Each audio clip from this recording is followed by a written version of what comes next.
રાજકોટમાંથી વિભાજિત થઈ મોરબી જિલ્લો અસ્તિત્વમાં આવ્યો ત્યારે શિક્ષકોને જિલ્લા વિભાજન કેમ્પનો લાભ આપવામાં આવ્યો હતો। રાજકોટ જિલ્લાના જુદા જુદા તાલુકાની જુદી જુદી પ્રાથમિક શાળાઓમાં ફરજ બજાવતા 7 શિક્ષકોને તત્કાલીન જિલ્લા પ્રાથમિક શિક્ષણાધિકારી BN દવેએ બદલીના હુકમ ફરમાવ્યા હતા। જિલ્લા વિભાજનના નિયમોની જોગવાઈ મુજબ મોરબી જિલ્લાની શાળાઓમાં 5 જુલાઈ 2016માં બદલી હુકમ આપેલ હતો, જે અન્વયે આ 7 શિક્ષકો છેલ્લા 8 વર્ષથી ફરજ બજાવતા હતા। ત્યારે હવે 8 વર્ષે શિક્ષણ વિભાગે તમામ 7 શિક્ષકોને પરત મૂળ સ્થાને બદલી કરી અને વર્ષ 2016માં થયેલ બદલી શરત ચૂક થઈ ગઈ હોવાનું કારણ આપ્યું છે। ત્યારે શિક્ષકો આ આદેશને પડકારવા માટે કોર્ટના શરણે પહોંચ્યા હતા। ત્યારે શિક્ષકો આ આદેશને પડકારવા કોર્ટના શરણે પહોંચ્યા હતા। સતીશભાઈ જીવાણી, નવા જાંબુડિયા પ્રાથમિક શાળા મદદની શિક્ષક। સર, 2016ની અંદર 38-17 નંબરના GRથી અમને જિલ્લા વિકલ્પનો વિભાજનનો લાભ મળેલો હતો। તે ટાઈમે જિલ્લા શિક્ષણ અધિકારી મોરબી શ્રી અને રાજકોટ જિલ્લા શિક્ષણ અધિકારી સાહેબ શ્રી દ્વારા અમને મોરબી જિલ્લા વિકલ્પમાં મોરબી જિલ્લાની સ્કૂલ ફાળવેલ હતી। ત્યારબાદ અમે 8 વર્ષ સુધી નોકરી કરી અહીંયા, 8 વર્ષ અને 4 મહિના।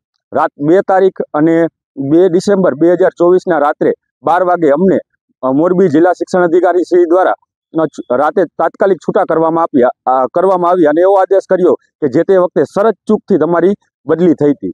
તો સર, શરત ચૂક 8.5 વર્ષે તમને દેખાણી અને એમાં અમારો શું વાંક? અને જે તે ટાઈમે મોરબી જિલ્લો અને રાજકોટ જિલ્લો અલગ હતો, તો અમે રાજકોટ જિલ્લામાંથી મોરબી જિલ્લામાં અમારે મૂળ જિલ્લામાં તો અમે જઈ શકીએ એવો પરિપત્રના હિસાબે તો જે તે વખતના DPO શ્રીએ અમને જિલ્લા વિભાજનનો લાભ આપેલો।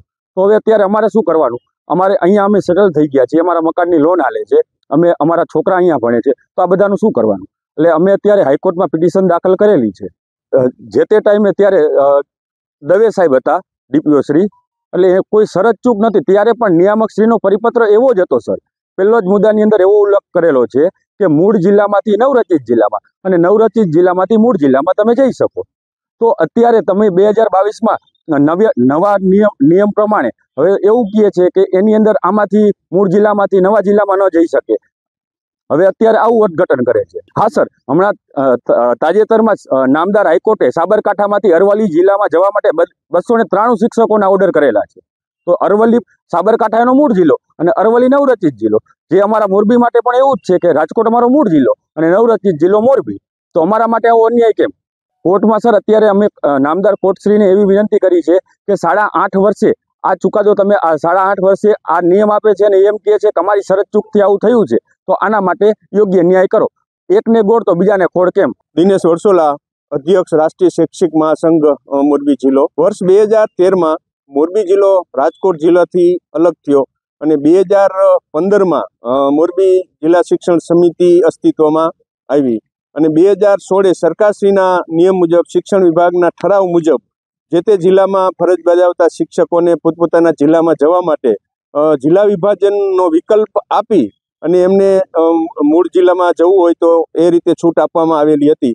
એ અન્વયે અમારા 7 શિક્ષક ભાઈઓ બહેનો 2016માં રાજકોટ જિલ્લામાંથી મોરબી જિલ્લામાં આવેલા હતા અને આજે 8 વર્ષના વાણા વાઈ ગયા અને 8 વર્ષ સુધી આ બધા શિક્ષક ભાઈઓ બહેનો પોતાના વર્ગમાં સ્વર્ગ બનાવતા હતા અને પોતા સ્થાયી થઈ ગયા। પોતાના બાળકો અહીં જે તે શાળામાં અભ્યાસ કરે છે।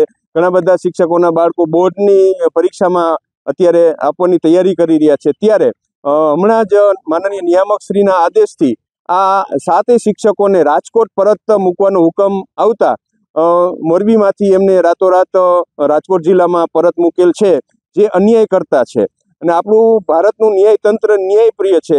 તો આ બધા જ ગુરુજનો જ્યારે ન્યાય માગવા નામદાર ન્યાયાલયમાં ગયા છે, ત્યારે મારે આપના માધ્યમથી ન્યાયાલયને વિનંતી કરવી છે કે આ 7 શિક્ષકોને ન્યાય આપે અને 8 વર્ષે જે આ વસ્તુ થઈ છે એ અયોગ્ય છે, અન્યાય થયેલ છે અને એમને પરત અહીં મોરબીમાં જ રાખવામાં આવે એવી નામદાર ન્યાયાલયને ખાસ નમ્ર વિનંતી છે। ગડિયારા પ્રીતિબેન દામજીભાઈ, આંદરણા પ્રાથમિક શાળા આસિસ્ટન્ટ શિક્ષક તરીકે ફરજ બજાવું છું અને 2016થી અમે લોકો આંદરણા પ્રાથમિક શાળામાં જ ફરજ બજાવતા હતા।